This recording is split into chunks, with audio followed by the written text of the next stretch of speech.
Hello everyone, मैं हरमीत कौर आप सभी का वेलकम करती हूँ हमारे यूट्यूब चैनल अंग्रेजी सीखो पर। आज अगर हम बात करें, आज आप सुबह से उठे और शाम होने तक कितने तरह के वाक्यों का आपने प्रयोग किया, या फिर आपने आज तक अपने जीवन में जितनी भी बातें की हैं उसमें कितने तरह के वाक्य, कितने वाक्यों के प्रकार आपने इस्तेमाल किए हैं। क्या कभी ऐसा सोचा है? किसी वाक्य में आप कोई प्रश्न पूछ रहे होते हैं, क्या आज तुमने खाना खाया, क्या तुम वहां पार्टी में जाओगे, इस तरह से हम बात कर रहे होते हैं। या फिर किसी वाक्य में काम का होना पाया जाता है या किसी वाक्य में कार्य का नहीं होना पाया जाता, जैसे कि तुमने होमवर्क नहीं किया है या रमेश ने होमवर्क कर लिया है, तो दोनों तरीके से वाक्य बोलते हैं। किसी वाक्य में बहुत ही हम अचंभित होते हैं कि अरे ये क्या हो गया। किसी वाक्य में हम बहुत दुखी होते हैं, ओहो बहुत ही अफसोस की बात है कि ऐसा हुआ। तो कितने तरीके के वाक्य, कितने प्रकार के वाक्य हम अपने जीवन में इस्तेमाल करते हैं। उन्हीं वाक्यों को अंग्रेजी में यानी इंग्लिश में किस तरह से चेंज करते हैं, ट्रांसलेट करते हैं, वही हम इस वीडियो में सीखने वाले हैं। लेकिन उससे पहले आपको पता होना चाहिए कि जो वाक्य हैं उसके प्रकार क्या होते हैं। तो आज की जो हमारी वीडियो है वो होने वाली है वाक्यों के प्रकार के बारे में, यानी टाइप्स ऑफ सेंटेंसेस।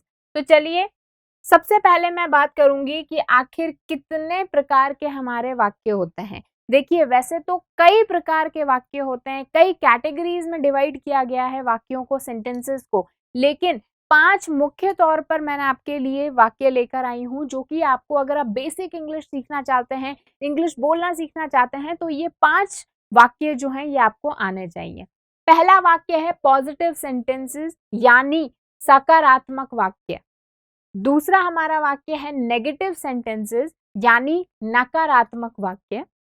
तीसरा है इंट्रोगेटिव सेंटेंस यानी प्रश्नवाचक वाक्य। चौथा है एक्सक्लेमेटरी सेंटेंसेस यानी विस्मयादि बोधक वाक्य। लास्ट है इंपेरेटिव सेंटेंसेस यानी आज्ञा सूचक वाक्य। तो ये 5 जो वाक्यों के प्रकार हैं ये हम समझेंगे एक एक करके, और पांचों को अगर आपने समझ लिया तो मैं कहूंगी आपने जो इंग्लिश सीखने का जो रास्ता है उसको आधा आप पार कर चुके हैं। तो सबसे पहले जिस वाक्य के प्रकार की हम बात करेंगे वो है पॉजिटिव सेंटेंसेस यानी सकारात्मक वाक्य। जैसे कि नाम से ही पता चल रहा है कि इन वाक्यों में कार्य का होना पाया जाता है। इन वाक्यों को पहचानने का ये तरीका है कि इनमें ना तो कोई प्रश्न पूछा जाता है, ना ही कोई नो, नॉट ऐसे वर्ड्स का प्रयोग किया जाता है। ठीक है, तो ये वाक्य में कार्य सिंपली यानी सामान्य तरीके से हो रहा है। जो अभी तक हमने काल पढ़ा है, टेंस पढ़ा है, उसमें जो भी हमने वाक्य किए थे वो सारे वाक्य कैसे थे? हमारे पॉजिटिव सेंटेंसेस के थे। ठीक है, मैंने जानबूझ के आपको सिर्फ और सिर्फ पॉजिटिव सेंटेंसेस के कराए थे, क्योंकि पॉजिटिव से नेगेटिव बनाना, नेगेटिव से इंट्रोगेटिव यानी हमारे प्रश्नवाचक वाक्य बनाना बहुत आसान है, वो हम इस वीडियो में सीखने वाले हैं। ठीक है, तो देखिए इसका बहुत ही सिंपल सा फॉर्मूला होता है, हम समझ चुके हैं। सबसे पहले सब्जेक्ट आएगा यानी कर्ता, कर्ता के बाद में आएगी हेल्पिंग वर्ब। हेल्पिंग वर्ब क्या होती है मैं आपको बता चुकी हूँ। हेल्पिंग वर्ब वो वर्ब्स होती हैं जिनका कोई खुद में मतलब नहीं होता, उनका कार्य क्या होता है? मेन वर्ब यानी हमारी जो मुख्य क्रिया है उसको सहायता देने का काम होता है। जैसे कि हमने बात की थी इज की, are, am, was, were, will, ये जो हमने वर्ब्स की थी ना, ये जो वर्ड्स किए थे इनको क्या बोला जाता है? हेल्पिंग वर्ब्स यानी सहायक क्रिया है। तो जब मैं पॉजिटिव सेंटेंस की बात कर रही हूँ तो सबसे पहले आएगा हमारा सब्जेक्ट, उसके बाद आएगी हेल्पिंग वर्ब यानी सहायक क्रिया, सहायक क्रिया के बाद आएगी मेन वर्ब। अब मेन वर्ब जो है उसकी कौन सी फॉर्म आएगी? फर्स्ट फॉर्म आएगी, सेकंड आएगी, थर्ड आएगी या फोर्थ आएगी, ये किस पर निर्भर करेगा? ये निर्भर करेगा काल पर। ठीक है, तो काल हम पढ़ चुके हैं। तो मेन वर्ब मुख्य क्रिया की कोई भी फॉर्म आ सकती है और उसके बाद में जो हमारे वाक्य के अन्य भाग है वो आ जाएंगे। ठीक है, तो बहुत ही आसानी से इसका क्या बन जाएगा? सेंटेंस बन जाएगा। ठीक है, तो इसका एग्जाम्पल्स आपके सामने है कि John is eating an apple, John एक एप्पल खा रहा है, जॉन एक सेब खा रहा है। अब इसमें क्या हो रहा है, हमारा कर्ता है, हेल्पिंग वर्ब है, मेन वर्ब है और अन्य भाग है। ठीक है, तो इसमें जो जॉन है वो एप्पल खा रहा है, लेकिन अगर इस जगह होता एप्पल नहीं खा रहा है तो वो नहीं होता, पॉजिटिव वाक्य नहीं होता, सकारात्मक वाक्य नहीं होता। अगर इस जगह पूछा जाता है कि क्या जॉन एक एप्पल खा रहा है, तो भी यह एक सामान्य सकारात्मक वाक्य नहीं होता। उसी तरीके से Kavita will go to her aunt's house, Kavita उसकी आंटी के घर जाएगी, है ना, इसमें काम का जाना पाया जा रहा है। ठीक है, उसके अलावा यू आर माई फ्रेंड, तुम मेरे दोस्त हो। ठीक है, तो ये क्या है, सकारात्मक वाक्य है। इसमें आप देख पा रहे हैं सबसे पहले कर्ता है, कर्ता के बाद में हेल्पिंग वर्ब यानी सहायक क्रिया है, फिर मुख्य क्रिया है, फिर हमारा वाक्य का अगला भाग है। अब इसके साथ में बात करते हैं हमारे नेगेटिव सेंटेंसेस की।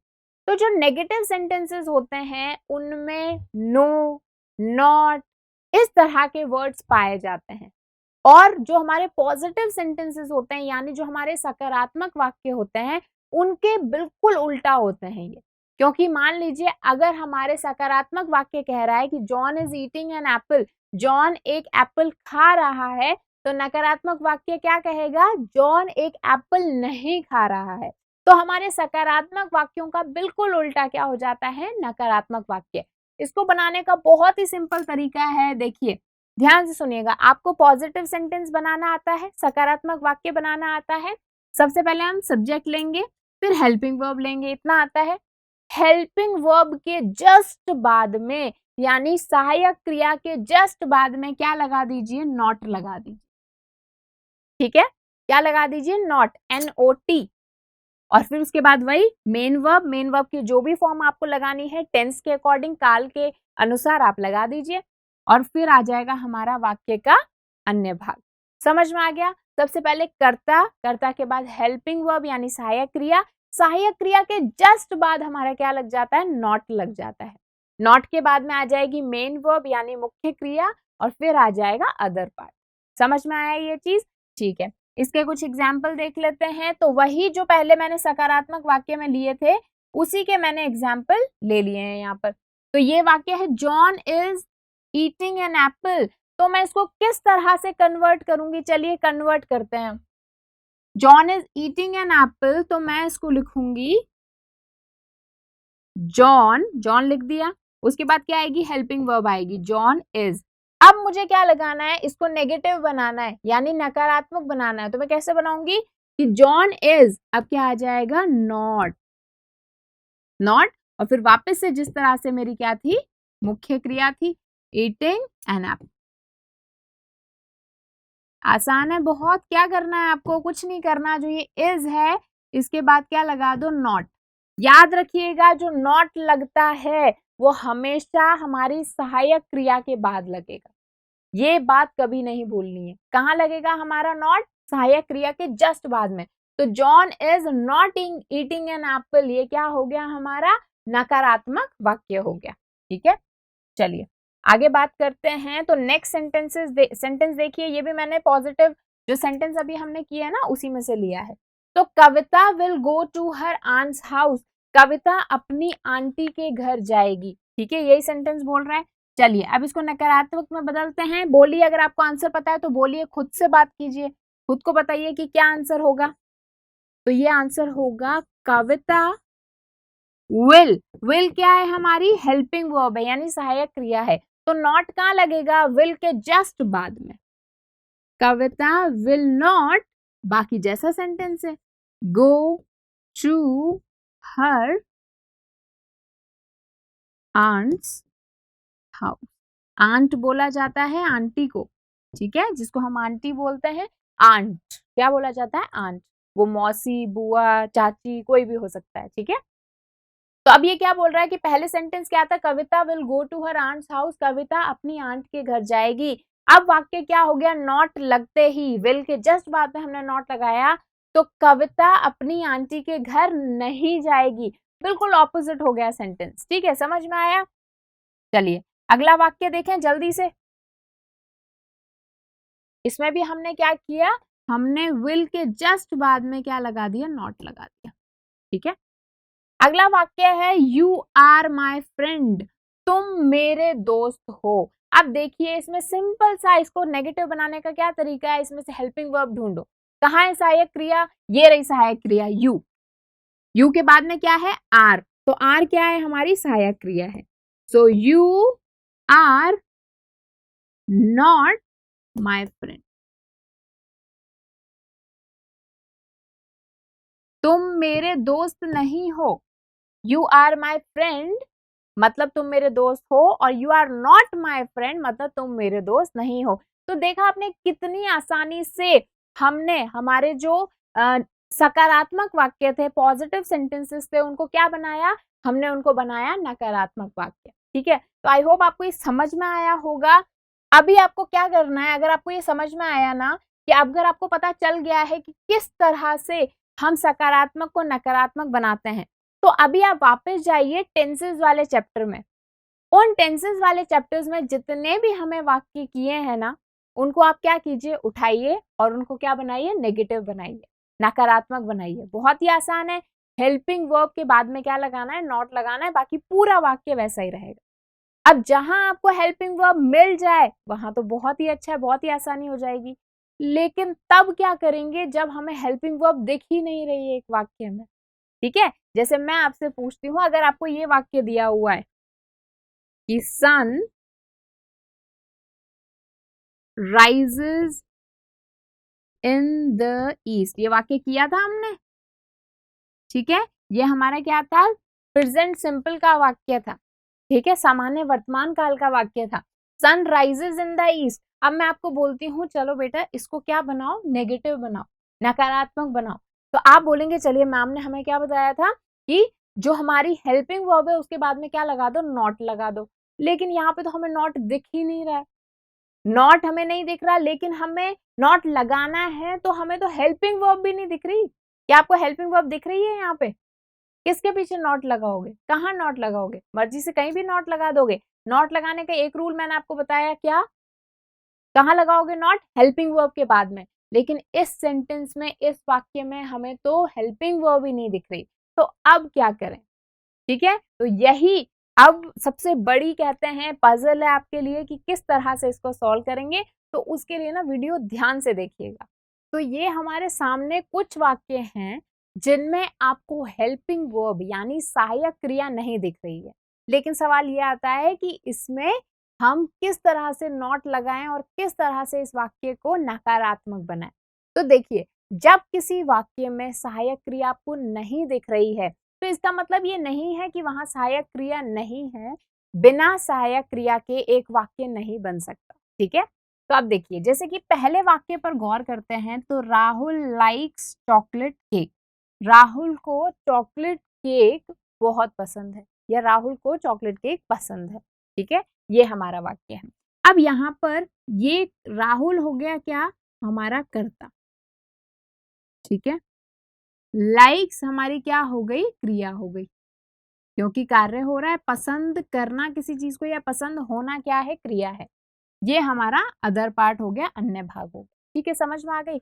लेकिन इसमें सहायक क्रिया क्या कहाँ है, तो देखिए जब किसी वाक्य में सहायक क्रिया आपको नहीं दिख रही है ना, इसका मतलब है कि सहायक क्रिया कहीं छुपी हुई है, और उस छुपी हुई सहायक क्रिया को ही हमें ढूंढ कर निकालना है। ठीक है, तो जैसे इस वाक्य पर आप फिर से गौर कीजिए कि राहुल लाइक्स चॉकलेट केक, तो हमने तो अभी तक सिर्फ और सिर्फ लाइक पढ़ा था। आपने तो यही समझा था ना, लाइक एक वर्ड होता है, लाइक करना मतलब पसंद करना। लेकिन ये लाइक्स क्या है, आई थिंक अब आपको थोड़ा सा हिंट मिल चुका होगा कि हमारी जो क्रिया है वो कहाँ, जो हमारी सहायक क्रिया है वो कहाँ छुपी है, वो यहाँ छुपी है। ये जो एस है ना, ये सहायक क्रिया एक हमें छोटी सी दिख रही है, सहायक क्रिया यहीं छुपी हुई है। ठीक है, तो चलिए इसको बाहर निकालते हैं। जब हम लाइक्स में से सहायक क्रिया को अलग करेंगे, तो एक तो हमारा लाइक यानी जो हमारी मुख्य क्रिया है वो अलग हो जाएगा, और दूसरा अलग होगा डज। बोलिए मेरे साथ में, इसको बोलते हैं डज, डज। ठीक है, साथ में बोलिए डज। ठीक है, तो लाइक और डज, तो डज हमारा अलग हो गया और डज हमारी क्या है, सहायक क्रिया है। जब आपको किसी वाक्य की क्रिया के अंदर एस और ईएस लगा हुआ मिले तो आप समझ लीजिए यहाँ पर कौन सी सहायक क्रिया छुपी बैठी है, डज। ठीक है, ये आपको याद रखना है कि अगर लाइक्स है तो ये इसको अलग करेंगे तो क्या हो जाएगा, लाइक जो हमारी मुख्य क्रिया है वो अलग हो जाएगी, जो हमारा मेन वर्ड है, जो हमारा मेन शब्द है वो अलग हो जाएगा, और डज जो हमारी सहायक क्रिया है वो अलग हो जाएगी। ठीक है, तो चलिए अब इस वाक्य को मैं एक और तरीके से लिख सकती हूँ कि राहुल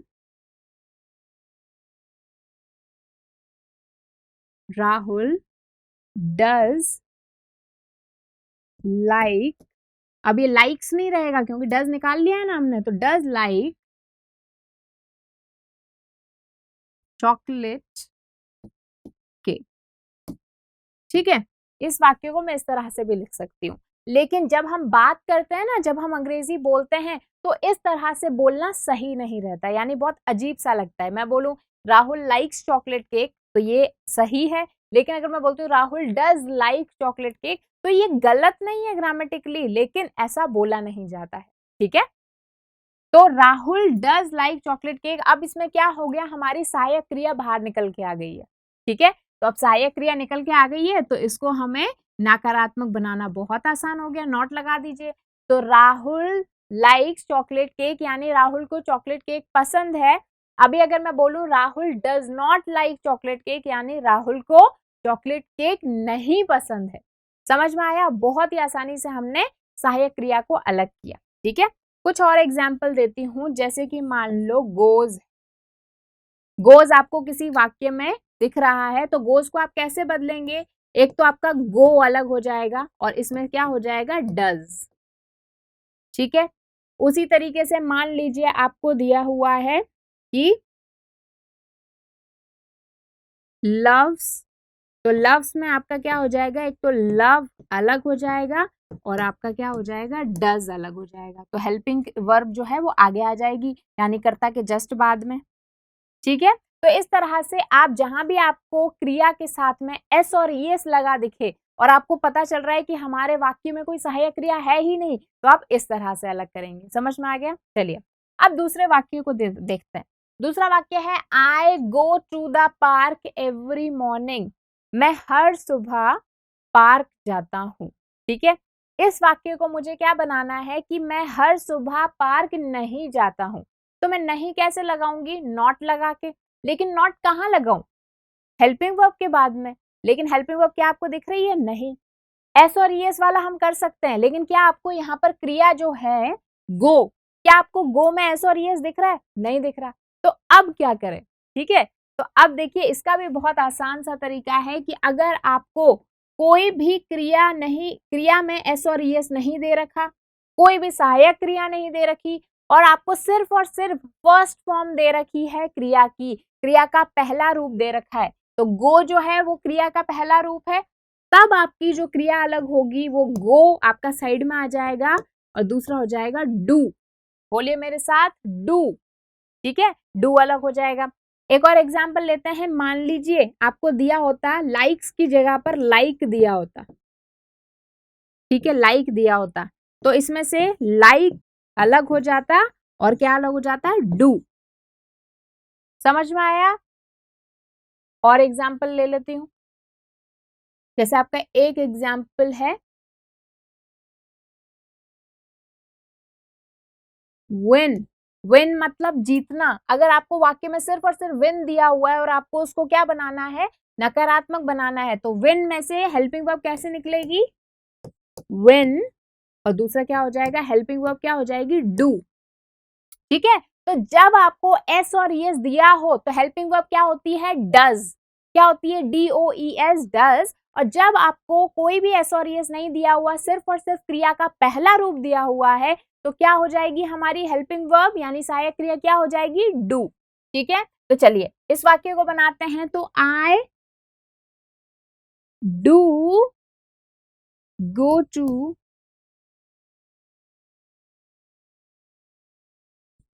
टू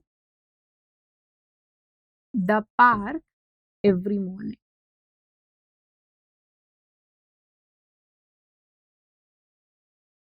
ठीक है, कि मैं हर सुबह पार्क जाता हूँ, इसको मैंने क्या कर दिया, डू में से जो हमारा गो था उसमें से मैंने डू अलग कर लिया। ठीक है, तो अब बहुत ही आसान हो गया। अब आपको क्या करना है, नॉट लगाना है। नॉट कहाँ लगेगा, डू के बाद में। Very easy. तो I do not go to the park every day. ठीक है, मैं हर सुबह पार्क नहीं जाता हूं, वाक्य बदल गया। ठीक है, चलिए अगला वाक्य देखते हैं, बहुत ही आसान। ठीक है, he threw the ball at me. यहां पर थोड़ा सा सस्पेंस है, ना ही यहां पर क्रिया का पहला रूप दिया हुआ है, ना ही यहां पर कोई सहायक क्रिया हमें दिख रही है, ना ही यहाँ पर क्रिया में एस और ईएस लगा हुआ है। तो अब हमारी सहायक क्रिया कहाँ से ढूंढें, कैसे निकालें? क्या आप निकाल सकते हैं इसमें से? क्योंकि हमारी क्रिया देखिए यहाँ पर क्या है, through. He threw the ball at मी, उसने मेरी तरफ बॉल को फेंका। यानी थ्रू जो है वो सेकेंड फॉर्म है। फर्स्ट फॉर्म क्या है, थ्रो। थ्रो मतलब फेंकना। सेकेंड फॉर्म क्या होती है इसकी, थ्रू। किया था ना हमने ये। और थर्ड फॉर्म क्या होती है, थ्रोन। और फोर्थ क्या होती है, थ्रोइंग। ठीक है, तो अब हमें कौन सी दे रखी है, हमें दूसरी फॉर्म दे रखी है। तो अब क्या करें, अब किस तरह से हमारी सहायक क्रिया निकालें? तो जब इस तरह का वाक्य हमारे पास हो जहां पर आपको क्रिया की दूसरी फॉर्म यानी दूसरा रूप देखने को मिल रहा है, तो किस तरह से वो अलग होगा? देखिए, अगर क्रिया का दूसरा रूप आपके पास में है जैसे थ्रू, तो इसमें से सबसे पहले तो क्रिया का पहला रूप अलग होगा, थ्रो। और फिर अलग होगा हमारा क्या, डिड। क्या अलग होगा, डिड।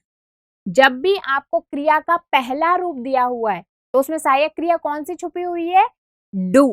बोलिए मेरे साथ, जब भी क्रिया का पहला रूप दिया हुआ है सिर्फ और सिर्फ, और कोई भी सहायक क्रिया नहीं दी हुई है, तो उसमें कौन सी क्रिया छुपी है, कौन सी सहायक क्रिया छुपी है, डू।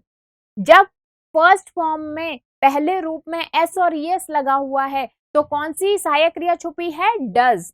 और जब हमारा क्रिया का दूसरा रूप वाक्य में है और कोई भी हेल्पिंग वर्ब नहीं है तो कौन सी क्रिया छुपी है, कौन सी सहायक क्रिया छुपी है, डिड। ठीक है, चलिए इसके लिए ना मैं आपको लिख देती हूं एक बार, कि जब हमारी क्रिया की फर्स्ट फॉर्म है, ठीक है, और इसमें क्या है, एस और ईएस जुड़ा हुआ है, ठीक है, तो हमारी सहायक क्रिया क्या होगी, डज।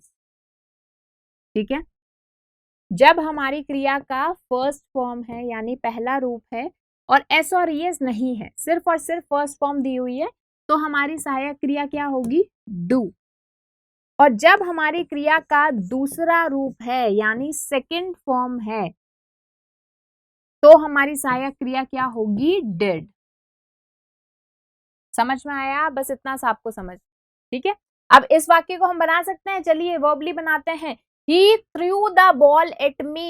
तो अब ये क्या हो जाएगा, अगर मैं इसको क्रिया सहायक क्रिया को बाहर निकालूं तो he did throw। अब थ्रू नहीं आएगा क्योंकि थ्रू में से तो हमने क्रिया निकाल दी, तो he did throw the ball at me। he did throw the ball at me।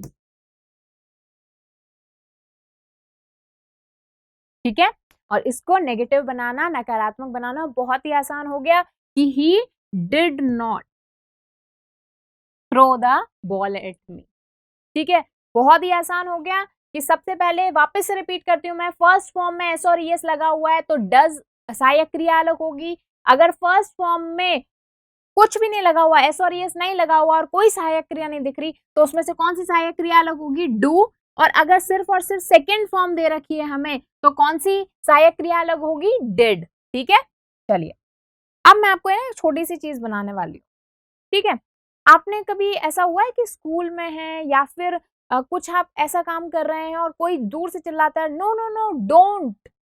तो ये डोंट क्या होता है, ध्यान से सुनिएगा, कि जब हम डज के साथ में, जब हम डज के साथ में नॉट लगाते हैं तो इसको हम शॉर्ट में डजंट कहते हैं।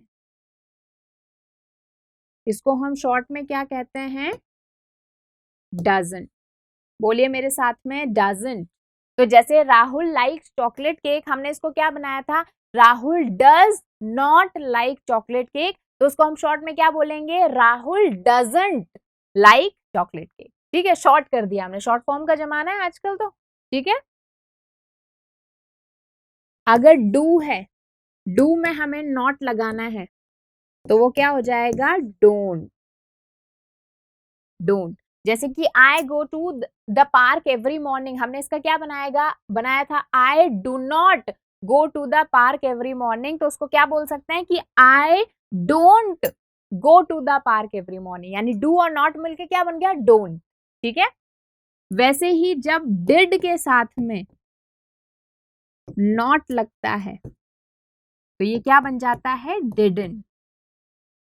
क्या बन जाता है, डिडंट। बोलिए साथ में कि he threw the ball at me, इसका क्या बनाया था हमने, he did not throw the ball at me, तो ये क्या बन जाएगा, he didn't throw the ball at me.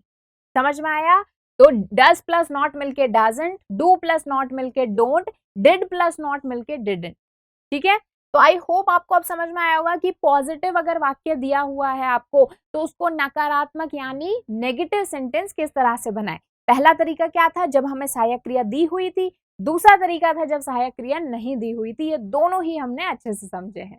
तो आई होप आपको वीडियो पसंद आई होगी, तो इसको लाइक कीजिए, शेयर कीजिए और चैनल को जरूर सब्सक्राइब कीजिए, सो दैट आप अपडेट रह पाए आगे आने वाली वीडियोस के लिए। तब तक के लिए बाय।